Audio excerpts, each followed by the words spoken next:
کے باوجود بھی میرا کاروبار تو چل رہا ہے، میں سودی کاروبار کر رہا ہوں، لوگ تو میری عزت کر رہے ہیں، مسجد کی کمیٹی کا میں صدر بھی ہوں، میں معززین شہر میں شامل بھی ہوں، لوگ مجھے جلسوں میں مہمان خصوصی بھی بلاتے ہیں، میں MTA بھی منتخب ہو گیا ہوں، مجھے وزارت کا قلمدان بھی سونپ دیا گیا ہے۔ وہ میاں اللہ کی نظر میں ان چیزوں کی اہمیت ہی نہیں ہے، یہ چیزیں ہوتی کیا ہیں؟ وہ یہ نہیں چھینتا، وہ ہدایت چھینتا، وہ روٹی نہیں چھینتا، وہ تو نمرود کو بھی روٹی دیتا تھا۔ اس نے کبھی سورج کو منع نہیں کیا کہ اس کے گھر میں روشنی نہ کر، یہ حامان کا گھر ہے، یہ قارون کا گھر ہے، یہ میرے دشمنوں کا گھر ہے، اس کے گھر میں روشنی نہیں ہونی چاہیے۔ چاند کو کہتا ہے اپنی کرنیں بکھیر، سورج کو کہتا ہے اپنی روشنی بکھیر۔ جس طرح باجزید کے گھر میں روشنی ہوتی ہے، اس مکار کے گھر میں بھی ایسی روشنی ہوتی ہے، فرق نہیں پڑتا۔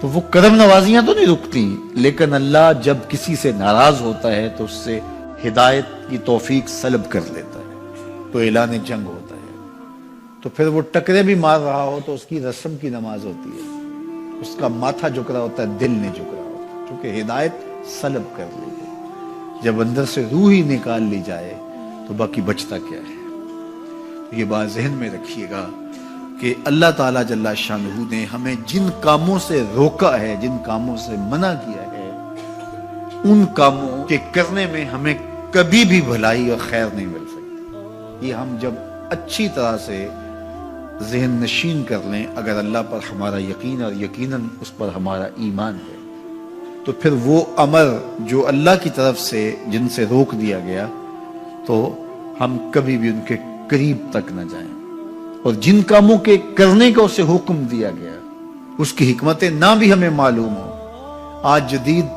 سائنس تحقیقات کرتی ہے تو ہمارے سامنے آتا ہے کہ وضو کے کیا فوائد ہیں۔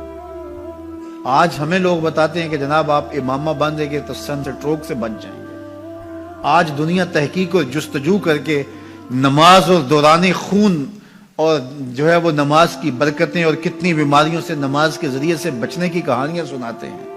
اچھی بات ہے، نماز سے صحت پہ اثر پڑتا ہے، یہ اچھی بات ہے کہ وضو سے بہت ساری بیماریوں سے نجات ملتی ہے، یہ اچھی بات ہے کہ سر پہ امامہ باندھ لے تو سن سٹروک سے بچ جاتے ہیں، یہ اچھی بات ہے کہ آپ روزہ رکھتے ہیں تو کینسر جیسے امراض سے آپ کا بچاؤ ہوتا ہے، یہ اچھی بات ہے کہ فلاں عمل کرتے ہیں تو فلاں ہوتا ہے۔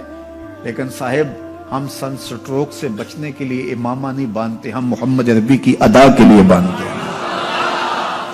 دوران خون کے لیے نماز نہیں پڑھتے، ہم رب کے حضور سجدہ ریزی کے لیے اس کے حضور اپنی نیاز مندیوں کا سر جھکاتے ہیں۔ تو حکمتیں بھی ہیں، وہ برکتیں ذیل میں آتی ہیں۔ تو یہ بات ذہن میں رکھیے گا۔ غزنوی کا وزیر اس سے حسد کرتے ہوتے تھے کہ اس میں کیا خصوصیت ہے کہ بادشاہ اسی کو اہمیت دیتا ہے۔ ایک دن بادشاہ نے کوئی تربوز کاٹا، کوئی خربوزہ کاٹا یا کوئی اور ایسی چیز تھی، تو جس کو بھی دیا تو وہ کڑوا تھا، تو اس نے چوہی چکھا تو پھینک دیا، اور پھر بلایا یاس کو اور اس کو کاٹ کے اس کی پھانک دی، تو ایسے لطف سے کھانے لگا کہ جیسے اس سے لذیذ کبھی پھل زندگی میں دیکھا نہ ہو۔ تو سارے اندر ہنس رہے تھے، ایک دوسرے کو آنکھوں سے اشارہ کر رہے تھے، یہ دیکھو بے وقوف۔ تو بادشاہ رک گیا اور کہا کہ ایاز، یہ جو فروٹ تم نے کھایا ہے یہ میٹھا تھا یا کڑوا؟ کہا بادشاہ سلامت کڑوا۔ تو کہا پھر اتنے ذوق سے کیوں کھایا؟ کہا کہ اس ہاتھ سے میں نے میٹھی نعمتیں کھائی ہیں، آج کڑوی ملی ہے تو تھوک دوں؟ کہا ایسا نہیں ہو سکتا۔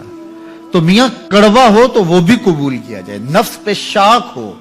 کڑوی وہ چیز ہوتی ہے جو نفس پہ شاک ہوتی ہے، نفس کرنا نہیں چاہتا، لیکن اس کے باوجود تمہارا دل کہے نہیں، یہ مالک کی طرف سے ہے۔ سخت سردی ہے، گرمی کی شدت ہے، پانی ٹھنڈا ہے اور موسم سرد ہے، پانی گرم ہے اور موسم بھی گرم ہے، رات کا پچھلا پہر ہے، تھکے ہوئے ہیں، لیکن آپ اس کے باوجود بھی اپنے رب کے حکم کو بجا لاتے ہیں۔ نفس پہ شاک ہے لیکن سینے میں ٹھنڈ ہی نہیں پڑتی جب اس کے حضور سجدہ ریزی نہیں کر لیتے۔ تو اس کے حکموں کو بجا لانا اور اپنے نفس کو پیچھے کر دینا اور اپنی خواہشات کے گلے پہ چھری پھیر دینا اور مالک کی رضا میں اپنے آپ کو گم کر دینا، یہی زندگی ہے اور یہی بندگی ہے۔ تو اس لیے مجھے اور آپ کو اس بات پہ غور اور تدبر کرنا چاہیے کہ ہم اس مختصر زندگی کو اللہ کے احکام کی مطابقت میں گزارنے کا عزم کریں، وہ بات چھوٹی سے چھوٹی ہو یا وہ بات بڑی سے بڑی ہو، وہ احکام ہماری زندگی کے اندر نافذ العمل ہو۔ میں پھر وہ بات کہوں گا جو بار بار کہتا ہوں کہ میرے بزرگ ہم سے کہا کرتے تھے، یہ نہ ہو کہ لوگ تمہیں پوچھے تم کون ہوتے ہو اور تمہیں بتانا پڑے کہ ہم مسلمان ہوتے ہیں۔ فرمایا کرتے تھے صاحب نہ کسی کو پوچھنا پڑے نہ تمہیں بتانا پڑے، تمہاری وضاحت، تمہارا طرز زندگی، تمہارا انداز معاشرت ایسا خوبصورت ہو، تم دور سے آ رہے ہو لوگ پہچان کے کہیں وہ دیکھو محمد عربی کا غلام آ رہا۔ تم شکل سے پہچانے جاؤ، تم کردار سے پہچانے جاؤ، تم وعدے سے پہچانے جاؤ۔ کتاب کا نام ہے بشر القیب فی لقاء الحبیب۔ حضور علیہ السلام کی ملاقات کے حوالے سے یہ کتاب امام سیوطی علیہ رحمہ کی مصنفہ ہے۔ اس میں ایک واقعہ انہوں نے لکھا کہ ایک شخص قبر میں اترا اور نکیرین آئے اور انہوں نے سوال و جواب کا سلسلہ کیا، من ربوں کا، ما دینوں کا۔ اچھا، اس کی داڑھی میں چند بال سفید تھے جن کو وہ مہندی لگایا کرتا تھا۔ تو جب منکر نے کہا کہ من ربوں کا، تو نکیر نے اس کا ہاتھ پکڑ کے پیچھے کھینچتے ہوئے کہا، اس سے سوال پوچھ رہا ہے، تو دیکھ نہیں رہا اس کی داڑھی میں اسلام کا نور چمک رہا ہے، اس کی داڑھی میں اسلام کا اجالا تمہیں دکھائی نہیں دے رہا؟ تو تمہاری وضع قطعی ایسی ہو کہ فرشتے بھی دیکھیں کہ یہ حضور کا غلام آ رہا ہے۔